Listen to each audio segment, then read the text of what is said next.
Chinicão aí, meu querido.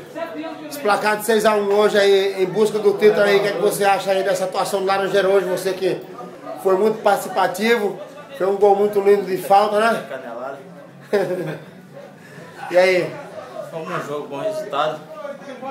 Tem um próximo jogo, a gente não pode achar que já tá ganho, tem que passar esse jogo aí sim, vai começar o campeonato agora pra gente.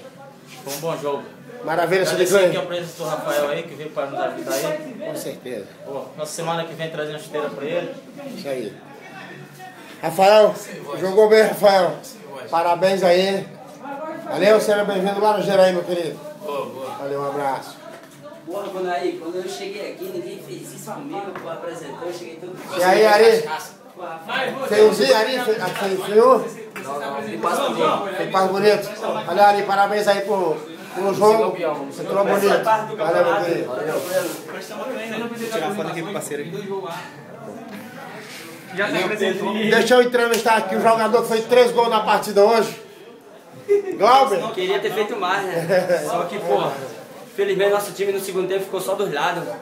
Toquinho para do lado e não conseguimos fazer mais gol. Mas, Glauber, você tá de parabéns. Todo jogo fazendo 3 gols pra mim já tá legal, valeu? Agradeço meus companheiros, os gols que eu fiz. Valeu. Tudo eu divido com eles. Isso aí, menos a mulher. a equipe do Laranjeira, não é isso? Maravilha. Valeu. Com as mulheres lá. Menos a mulher. Fala, Johnny.